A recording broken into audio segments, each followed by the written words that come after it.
ये फरवरी 1989 है। Valentine's day एक रोज पहले ही गुजरा है, मगर सोवियत सोल्जर्स किसी और वजह से अपनी फैमिलीज को देखकर सुर्ख झंडियां हिला रहे हैं। वो 10 साल बाद अफगानिस्तान में मौत के मुंह से बचकर मॉस्को वापस आ रहे हैं। वो अकेले नहीं हैं, उनके हजारों साथी ताबूत में हैं, जो अमेरिकी असलहे और स्टिंगर मिसाइल्स का निशाना बनते रहे हैं।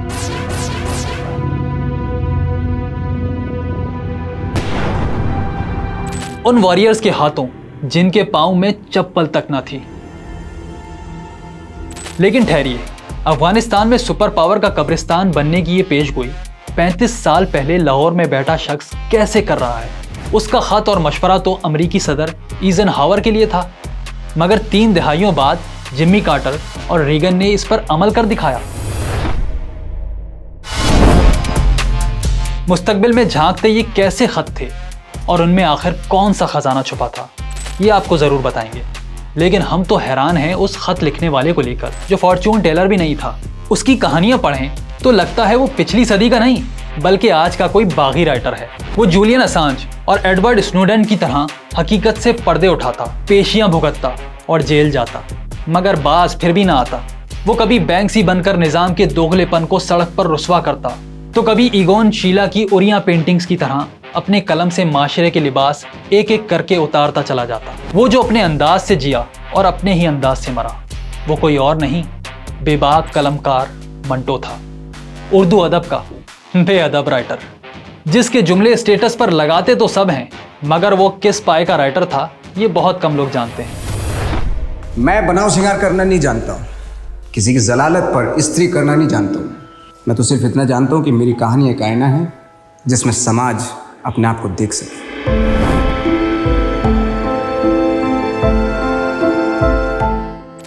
होगा कोई ऐसा भी जो मंटो को ना जाने, राइटर तो अच्छा है पर बदनाम बहुत है। गालिब जिंदा होते तो ये शेर चुराने पर शायद मुझे माफ कर ही देते, मगर सादत हसन मंटो ऐसे नहीं थे।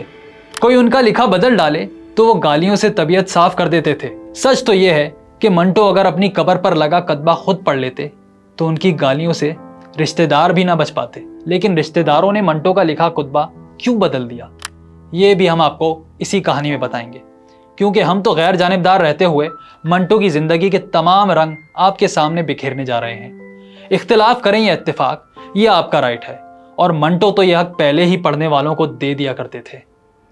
मंटो को पढ़ना और सुनना वाकई बड़ी हिम्मत का काम है। अब आप ये बेड़ा उठा ही चुके हैं तो चैनल सब्सक्राइब करके वीडियो भी लाइक कर लें, ताकि हम 100 साल पीछे का सफर शुरू करें। अगर आप मेरी कहानी को बर्दाश्त नहीं कर सकते तो इसका मतलब यह है कि इस जमाना ही नाकाबिले बर्दाश्त है। मैं उस सोसाइटी की चोली क्या उतारूंगा जो पहले से नंगी है।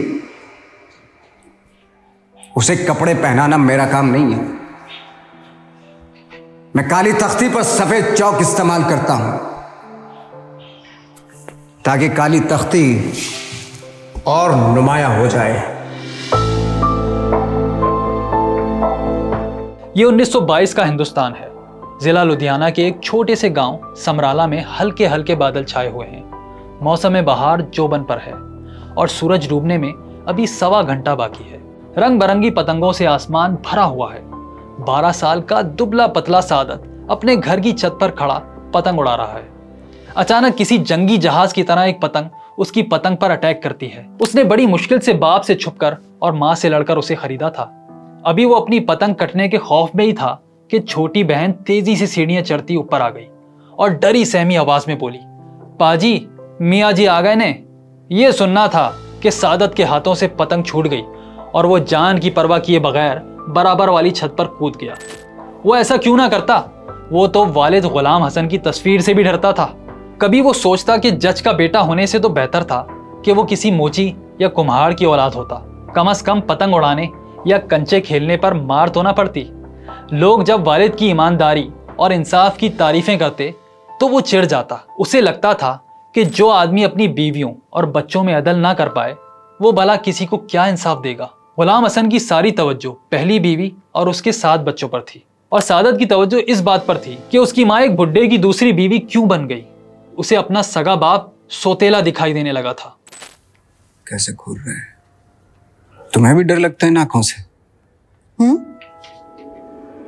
अब्बाजान की। इंसानी जज्बात स्प्रिंग की तरह होते हैं, जितनी कुव्वत से इन्हें दबाया जाए वो वापस भी इसी शिद्दत से उभरते हैं। मंटो के नाम से मशहूर होने वाले सादत ने मियाँ जी की हर बात को जिद और अना का मसला बना लिया। ये बागियाना सोच आखिरी दम तक उसके साथ रही। इसे लैक ऑफ कम्युनिकेशन कहें या फाइनेंशियल प्रेशर्स, शायद अजल से लेकर आज तक एक बाप और बेटे के दरमियान it's the same old story. How can I try to explain? When I do, he turns away again. It's always been the same old story. वालिद ने दीनी किताबें लाकर दी तो ये इश्क माशूकी के रिसाले पढ़ने लगा। बाप 5 वक्त नमाज के लिए सख्ती करता तो मंटू एक आधा नमाज भी छोड़ देता। मैट्रिक के इम्तिहान में अच्छे नंबर लाने का दबाव पड़ता तो ये फेल हो जाता। आखिर जब थक हार कर बाप ने ये कह डाला, बेटा तुमसे ना हो पाएगा। तब मंटो ने दिल में कहा कि काश मियाँ जी आप ये पहले ही कह देते, और वो चौथी अटेम्प्ट में मैट्रिक पास कर गया। मंटू की 3rd डिवीजन तो आ गई, मगर मुस्तकबिल का मशहूर अफसाना निगार उर्दू के पर्चे में फेल हो गया। अगर आप उर्दू या किसी और पर्चे में ज्यादा अच्छे नंबर नहीं लाते तो परेशान ना हो। मार्क ट्वेन और चार्ल्स डिकेंस से लेकर मंटू तक दुनिया का हर बड़ा राइटर स्कूल की पढ़ाई में स्ट्रगल करता रहा है, तो मंटो के लिए शायद एक तरह से अच्छा ही हो रहा था। उसे जिंदगी में आगे चलकर बहुत से दर्द सहने थे। एक दुनिया उसे बुरा कहने के लिए तैयार बैठी थी। शरारती मंटो घर में बिल्ली तो स्कूल में शेर था। उसे अफवाहें फैलाने और दोस्तों को बेवकूफ बनाने में बड़ा मजा आता। कभी कहता मेरा पैन गधे के सींग से बना है, तो कभी शोशा छोड़ता कि गर्मियों में पुलिस को बर्फ के कोट पहनाए जा रहे हैं। एक दिन ये खबर लाया कि ताजमहल अमेरिका वालों ने खरीद लिया है और वो जल्द इसे मशीनों से उठाकर ले जाएंगे। मंटो ने अंजुमन अहमका भी बनाई, जहां हम ख्याल दोस्त बड़ी क्रिएटिव गुफ्तगू किया करते। अलीगढ़ से निकाला गया मंटो जैसे तैसे अमृतसर के MAO कॉलेज पहुंच गया, मगर कॉलेज बदला था, मंटो का मिजाज नहीं। यूं जनाब FA में 2 बार फेल हो गए। इस नाकामी की वजह कॉलेज का माहौल या हल्के टीचर्स नहीं थे जैसे आजकल हुआ करते हैं। उस जमाने में तो फैज अहमद फैज जैसे कदावर लोग कॉलेज में पढ़ाया करते थे, मगर मंटो को तो पढ़ने की बजाय अदबी लोगों के साथ नेटवर्किंग करने और गप्पे लगाने का शौक था। इन्हीं दिनों मंटो ने पीना पिलाना और जुए से शुगल फरमाना शुरू कर दिया। अमृतसर के होटल शिराज में दोस्तों के साथ खूब महफिल जमती और जाम के दौर भी चलते रहते। यहीं पर मंटो की मुलाकात एक ऐसे शख्स से हुई जिसने उसकी जिंदगी 180 डिग्री तब्दील कर दी। बल्कि यूं कहिए कि उन्होंने मंटो को उस काम पर लगा दिया जिसके लिए वो बनाया गया था। मंटो ने भी उस मोहसिन का हमेशा दिल से एहतराम किया। उनका नाम था बारी अलीक। मंटू कहते हैं कि आज मैं जो कुछ भी हूँ बारी साहब के दम से हूँ। अगर अमृतसर में उनसे मुलाकात ना होती तो चोरी या डाके के जुर्म में किसी जेल में गुमनामी की मौत मर गया होता। मंटो के दिल में यह ख्वाहिश मचलने लगी थी कि वो खुद भी दुनिया को बताए कि वो क्या सोचता है। उसके अंदर ख्यालात की आंधियां बल्कि झक्कड़ चलते रहते थे, लेकिन उसे लगता था कि इजहार के मामले में अभी वो कच्चा है। बारी अलीक अखबार मसावात के एडिटर थे। मंटो में छुपी सलाहियतों को भांपकर उन्होंने इसे सहाफत में कदम रखने पर कायल कर लिया। उन दिनों मंटो पर तीरथ राम फिरोजपुरी के नॉवेल पढ़ने का जैसे जुनून सवार था। बारी अलीक ने उसे आयरिश शायर और ड्रामा निगार ऑस्कर वाइल्ड और फ्रांसीसी नावल निगार विक्टर ह्यूगो की किताबें पढ़ने को दी, और साथ ये भी कहा कि हो सके तो इनका तर्जुमा भी कर डालो। मंटो तो जैसे इस काम के लिए पहले ही तैयार बैठा था। मैट्रिक और FA में बार बार फेल होने वाले मंटो ने विक्टर ह्यूगो की किताब the last day of A condemned man का तर्जुमा 10-15 दिन में ही मुकम्मल कर लिया। बारी अलीक ने सरगुज़श्ते असीर के नाम से जब ये तर्जुमा पढ़ा तो इन्हें यकीन ना आया। तर्जुमे के मैदान का नया खिलाड़ी इतना परफेक्ट तर्जुमा कैसे कर सकता है। यूं मंटो साहिबे किताब हो गए और फिर उन्होंने मुड़कर नहीं देखा। बारी अलीक मसावात छोड़कर एक और जरीदे खल्क से वाबस्ता हुए तो वहां मंटो का पहला अफसाना तमाशा शाया हुआ।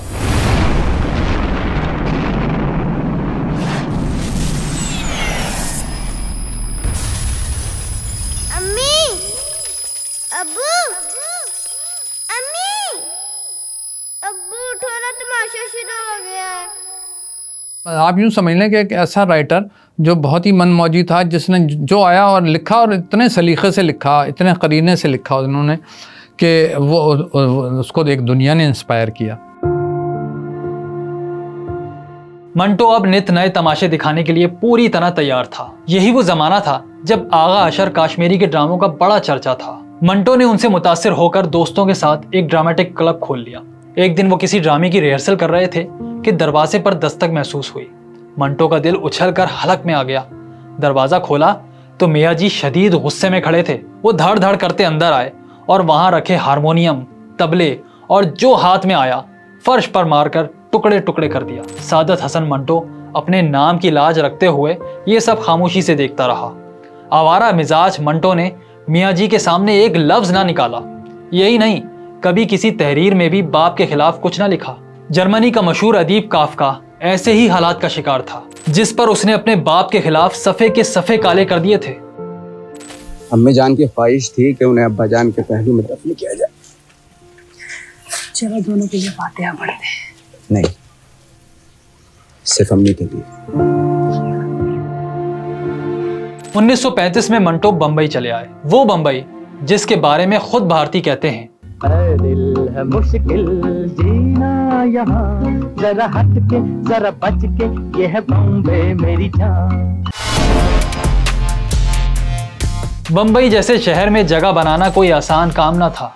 कराची की तरह ये हमेशा मुकाबले का शहर रहा है। यही वो शहर था जहां मंटू जैसे आजाद पंछी शादी के पिंजरे में कैद हुए। मंटू की शादी कितनी धूमधाम से हुई इस पर बात करेंगे, मगर पहले कुछ बात हो जाए मंटू के बंबई में कदम जमाने की। इकोनॉमिकली मेरे ख्याल से उनका बेस्ट पीरियड वो था जिसमें वो बॉम्बे में रहे और फिर दिल्ली में भी रहे, और दिल्ली में वो रेडियो से वाबस्ता थे, बॉम्बे में फिल्म इंडस्ट्री से थे। ये इन टर्म्स ऑफ इकोनॉमिक उनके लिए आई थिंक सबसे बेहतर था। मंटो ने एक नावल भी लिखा, वो इतना मकबूल हमें नहीं लगता।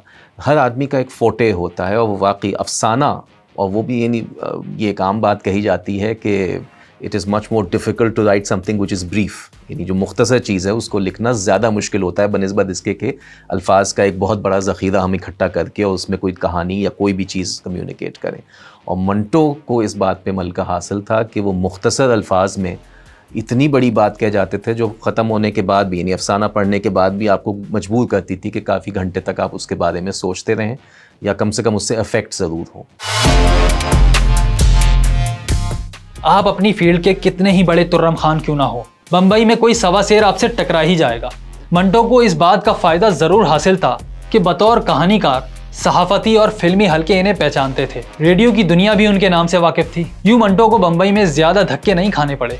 हफ्तावार मैगजीन पारस में तनख्वाह 40 रुपये माहाना थी, लेकिन रिसाले की कमाई इतनी थी कि मुश्किल से मंटो को 10-15 रुपये मिलते। वो हफ्तावार मुसव्विर के एडिटर बने, फिर हुमायूं और आलमगीर रिसाले से वाबस्ता हुए। कश्मीरी खानदान के इस नौजवान की कलमी कारिस्तानियों की गूंज आहिस्ता आहिस्ता सहाफती हलकों से निकलकर फिल्मी दुनिया में फैलने लगी थी। फिल्मी कंपनियों इंपीरियल और सिरोज में कुछ अरसे काम करने के बाद हिंदुस्तान सिनेटोन के लिए फिल्म अपनी नगरिया का स्क्रिप्ट लिखा। फिर मंटो बतौर मकालमा नवीस फिल्मिस्तान चले जाते हैं, जहां उनकी दोस्ती दादा मुनी के नाम से मशहूर अशोक कुमार से हो जाती है। अशोक गुलकार किशोर कुमार के बड़े भाई थे और उन दिनों फिल्मों में उनका डंका बज रहा था। अशोक कुमार ने बंबई टॉकीज खरीदी तो मंटो भी उनके साथ चल दिए। देखो रेशमा, दुनिया में हर चीज का खात्मा निश्चित है। इंसान पैदा होता है, चला जाता है, उस तरह इंस्टीट्यूट भी पैदा होते चले जाते हैं। बॉम्बे टाउन की शुरुआत हुई थी 1933 साल में और बंद हो गई 1953 में। और इत्तेफाक की बात यह है, इत्तेफाक के अफसोस की बात है, मैं तो प्रोड्यूसर इंचार्ज था। How sad. ये बात सही है, फिल्मी कहानियाँ भी जो लिखी वो कोई बहुत ब्लॉकबस्टर 1943 की एक बहुत मशहूर फिल्म है किस्मत, जो अपने डेकेड की सबसे ज़्यादा बॉक्स ऑफिस पर कामयाब फिल्म कहलाती है। अशोक कुमार ने उसमें मेन रोल किया था और बॉम्बे टॉकीज़ की फिल्म थी। उसके वो राइटर 2-3 में से एक वो राइटर थे। कुछ और भी स्क्रीन प्लेज लिखे, लेकिन कोई बहुत उसमें आई थिंक उन्होंने कोई बहुत ज़्यादा इन्जॉय भी नहीं किया। हाँ, मॉनेटरीली उनके लिए वो फ़ायदेमंद था। रेडियो के भी प्लेज, अगेन वो नौकरी कर रहे थे वहाँ पे रेडियो में। उस वक्त ज़ैद बुखारी से लेके और भी बहुत, नीम राशिद भी वाबस्ता थे कुछ अरसे के लिए, तो उसलिए उनका वहाँ पे नौकरी तो रही। रेडियो के ड्रामे उन्होंने बहुत सारे तहरीर किए, लेकिन रेडियो के ड्रामों का कंपाइल होना या उसका मजमूआ के तौर पे छपना ये तो बहुत बाद में, जब मंटो के बहुत सारे चीज़ें मशहूर हुई तो वो होने लगे। लेकिन रेडियो की चीज़ लॉन्जेविटी में नहीं हो पाती है। अब मंटो 100 रुपये माहाना कमा रहे थे। ये उस दौर की बड़ी तनख्वाह थी और मंटो को लगता था अब दिन फिरने वाले हैं। यही वो वक्त था जब मंटो की वालिदा ने इनके लिए एक कश्मीरी लड़की सफिया का इंतखाब किया। हर सादा दिल माँ की तरह उन्होंने सोचा कि बिगड़ा बच्चा शादी के बाद ठीक हो जाएगा। हैरत की बात यह थी कि मंटो ने सफिया को कभी देखा तक ना था। माँ ने रिश्तेदारों को दावतनामे भेजे, लेकिन शराबी मंटो से तो कोई मिलना गवारा ना करता था। शादी में भला कैसे आता?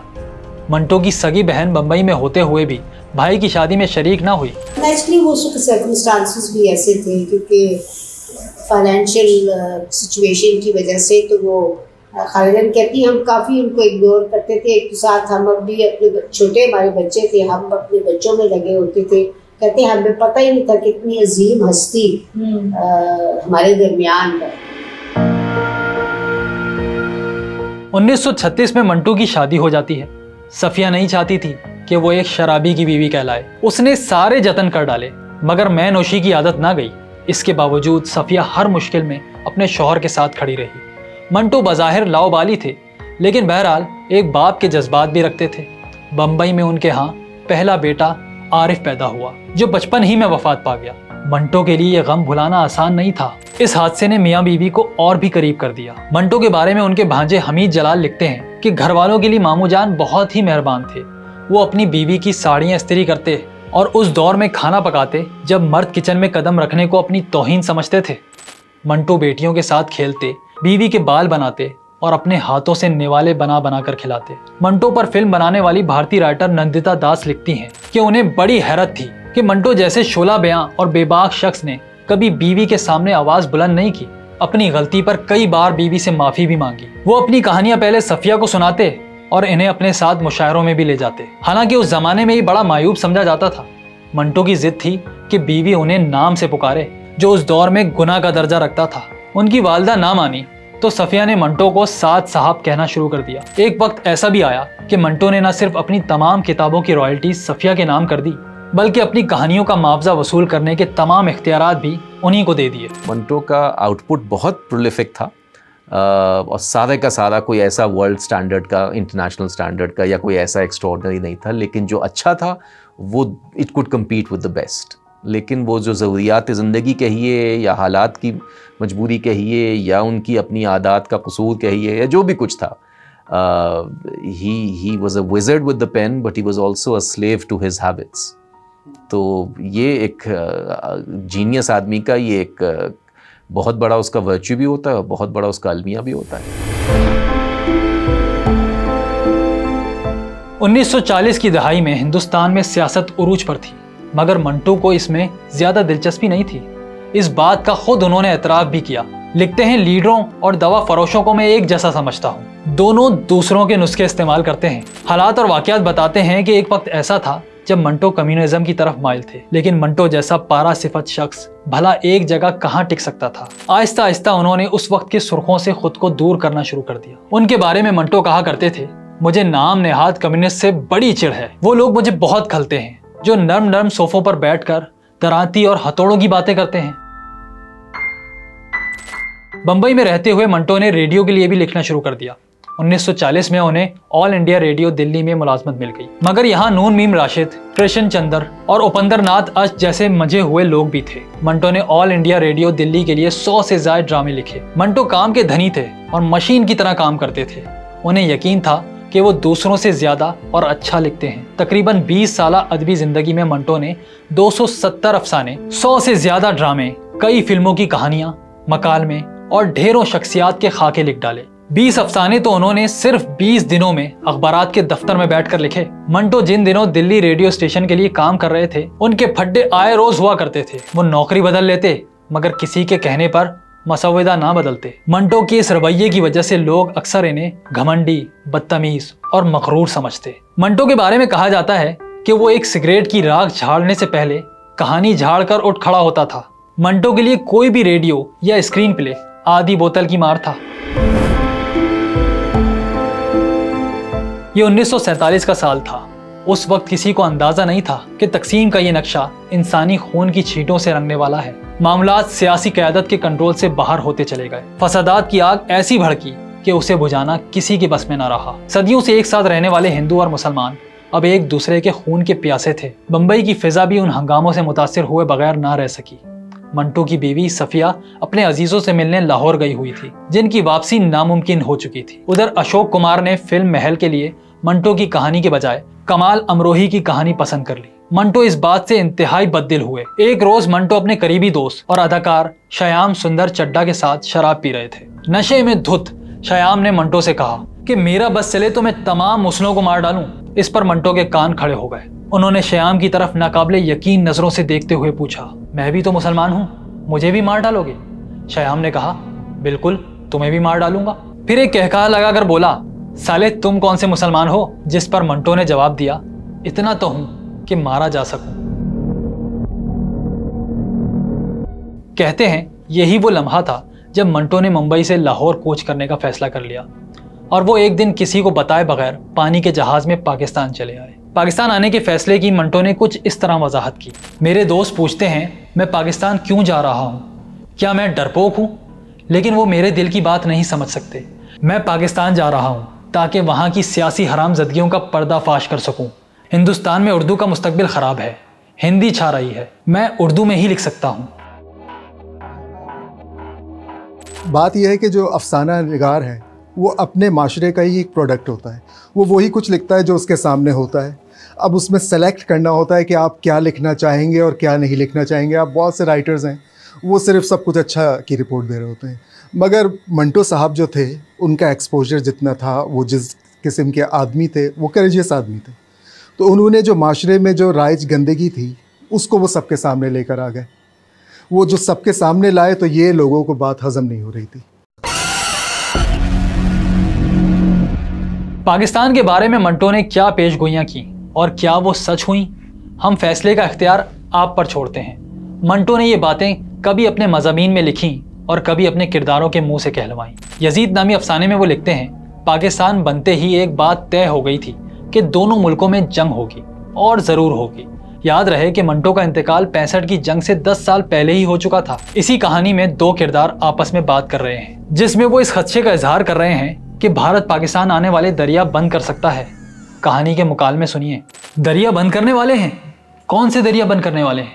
बख्तुदाई ने जवाब दिया, वो जो हमारे खेतों को पानी देते हैं। जीना को यकीन हो गया कि दरिया बंद किए जा सकते हैं। मंटो पाकिस्तान बनने से पहले ये सब देख रहा था और आज दुनिया के सामने दरियाए रावी सूखा पड़ा है। इस अफसाने का इख्तिताम भी उनकी अक्सर कहानियों की तरह पढ़ने वालों को चौंका देता है। अफसाने का मरकजी किरदार अपने बेटे का नाम यजीद तजवीज करता है, जिस पर उसकी बीवी बौखला जाती है। वो उससे पूछती है, ये तुम क्या कह रहे हो? उस पर शौहर जवाब देता है, नाम से क्या फर्क पड़ता है? एक यजीद ने पानी बंद किया था, हो सकता है हमारा यजीद पानी खोल दे। एक यजीद ने पानी बंद किया था, हो सकता है हमारा यजीद पानी खोल दे। मंटो की तहरीरों से कहीं नहीं लगता कि वो पाकिस्तान बनने का खुला मुखालिफ या पुरजोर हामी था, लेकिन जिस तरह हिंदुओं और मुसलमानों में नफरत की आग फैली और लाखों इंसान जलकर राख हुए, उसका दिमाग ये सब कबूल करने को तैयार न था। मंटो ने बम्बई से लाहौर आने के 3 माह तक कुछ नहीं लिखा, क्योंकि उसका दिमाग नए हालात से खुद को हम आहंग करने में सख्त मुश्किलात से दो चार था। बरतानवी अखबार दी गार्डियन में मंटो की पेशगोइयों के नाम से एक मजमून शाये हुआ। उसमें मंटो के अल्फाज यूं शाये हुए हैं, ये मत कहो कि 1 लाख हिंदू और 1 लाख मुसलमान हलाक हुए, बल्कि ये कहो 2 लाख इंसानों को जुबा किया गया। असल सानेहा ये है कि मरने वाले बेकसूर मारे गए। सिर्फ बेवकूफ़ ही ये सोच सकते हैं कि बंदूकों से मजहब का शिकार किया जा सकता है। मजहब की बात चल निकली है तो चलें ये भी बता देते हैं कि मंटो के ज़ाती तौर पर मजहब के बारे में क्या ख्यालात थे। सच पूछें तो मंटो ने मजहब या धर्म के बारे में संजीदगी से कम ही गुफ्तगू की है। ख़ास तौर पर जहाँ भी खुदा का जिक्र आता, मंटो की खुदा से बेतकल्लुफ़ी इस हद तक बढ़ जाती कि मजहबी लोगों के लिए बर्दाश्त करना खासा मुश्किल हो जाता था। टेढ़ी लकीर नामी अफसाने में मंटो एक किरदार के मुंह से ये कहलवाते हैं, अगर खुदा को इंसान की सी जिंदगी बसर करनी पड़े तो उसे लग पता जाए। उनके दोस्त चिराग हसन हसरत बीमार पड़ गए तो मंटो ने इस मौके पर एक अनोखी दुआ तहरीर की। वो कहते हैं, खुदावंद ना तू खाता है ना पानी पीता है, मगर हम खाते भी हैं और पीते भी हैं, पानी भी और शराब भी। तेरा एक बंदा चिराग हसन हसरत सहाफत का चिराग है, उसको पीने की लत है जिस तरह मुझे है। नमाज कभी मैंने पढ़ी है ना कभी मेरे मोहतरम दोस्त ने। बहरहाल हम तेरे कायल ज़रूर हैं। हसरत साहब को अगर तूने 20 बरस और ज़िंदगी अता फरमा दी तो मैं वादा करता हूँ कि वो तेरा जोग्राफिया लिख देंगे। जिसे तू अपने आसमानी स्कूलों में बतौर निसाब पढ़ा सकता है, लेकिन शर्त यह है कि रॉयल्टी मुझे मिलनी चाहिए।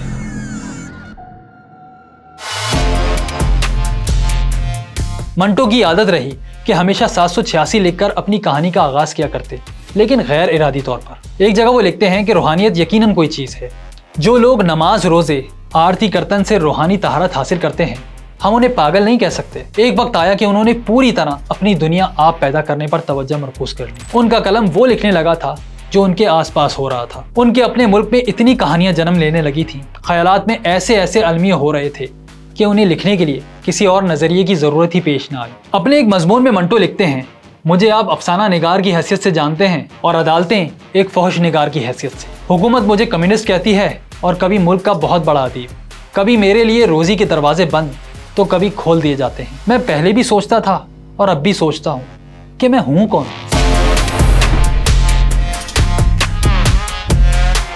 काम वो इतना कर गए थे कि आप समझ लें कि 3 गुना ज़िंदगी में जैसे 100 साल में कोई काम कर सकता है, उतना उन्होंने 42 साल में काम कर दिया था। वो अपने अदीबों को, अपने मुसव्वरों को, अपने कॉलम निगारों को, अपने राइटर्स को मरने नहीं देते और हम पाकिस्तान में उनको जीने नहीं देते। मंटो को खुद भी इस बात का पूरा एहसास था कि अपने अफसानों के ज़रिए जिन शोलों को वो अपनी नंगी उंगलियों से छूते हैं, हर कोई इसकी हिम्मत नहीं कर सकता। तभी तो वो लिखते हैं कि मुझसे कोई पूछे, मंटो तुम किस जमात से हो, तो मैं अर्ज़ करूँगा कि मैं अकेला हूँ। जिस दिन मेरा कोई सानी पैदा हुआ, मैं लिखना छोड़ दूँगा। ये कहना पड़ेगा कि मंटो ने पार्टीशन के दौरान जन्म लेने वाले अलमिये और सानेहात को जिस तरह अपनी कहानियों का मौजू बनाया है, इसकी जगह आज तक कोई नहीं ले सका और ना शायद आइंदा कोई ले सकेगा।